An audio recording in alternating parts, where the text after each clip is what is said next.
Parliament for Willoughby. Thank you, Mr Speaker. In just a few weeks, the next state budget will be handed down. We've had 3 Labor budgets so far, and the people of Willoughby have been let down by a lack of new projects, a deficit of vision and investment in Willoughby that is not keeping pace with our local needs. The current investment pipeline locally consists almost entirely of projects initiated by the former Liberal government.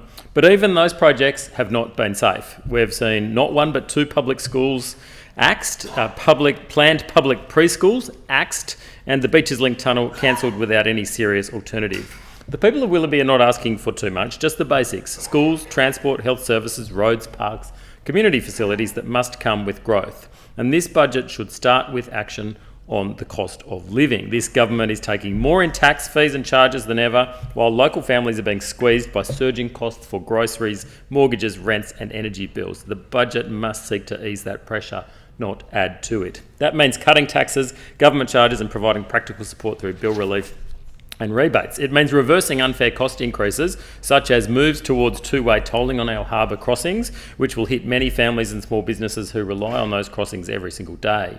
Health should be a key priority.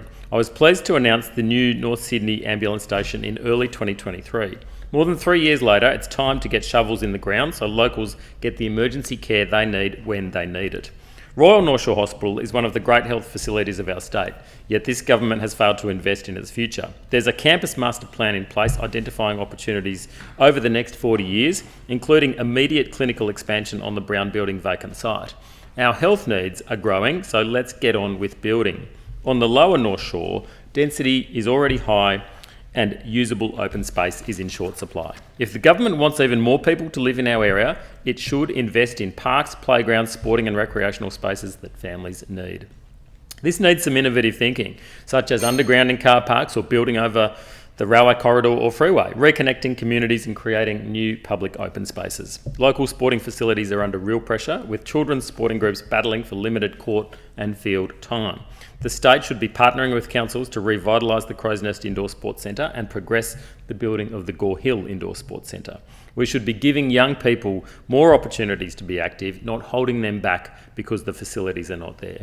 On education, it is extraordinary that this government has cancelled 2 new public schools in the Willoughby electorate. All our local high schools were exceeding their enrolment caps even before the growth forecast. The proposed school at St Leonard's would service the accelerated Todd precinct of Crow's Nest and alleviate pressure on Camaragal High.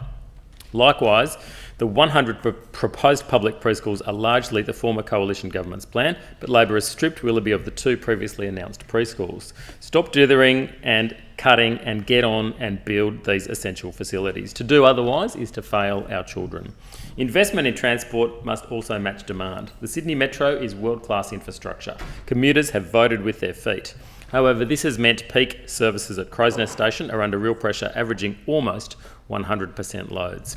We need to boost peak weekday services to every 3 minutes and every 7 on weekends. Commuters should be encouraged to use the Metro, and that requires services to keep pace with demand. Bus routes and timetables need reviewing, so they best meet commuter needs and address overcrowding, long waits and better integrate with the Metro. Overnight services should also be improved, including on Route 120, which serves the spine of the Willoughby community. We need assurance the electrification of the Willoughby and North Sydney bus depots remain on track. Delivery of electric buses is meant to start mid-next year, yet we've seen little progress so far on upgrading the depots. On roads, beyond coalition projects, the freeway upgrade and Western Harbour Tunnel, we need more than reviews and unfunded ideas. Congestion clogs the arteries of the Willoughby area. Beaches Link was cancelled without an alternative. The reality remains that only a major new Northern Beaches connection, whether road or metro, will deliver the large-scale capacity improvement required. I have called for a metro. It may be beyond the ambition of this government, but one day such a link will need to be built for this city. This budget is an opportunity for the government to build for the future, to match growth with infrastructure and to invest in the services that we need. I will keep working for Willoughby to get its fair share.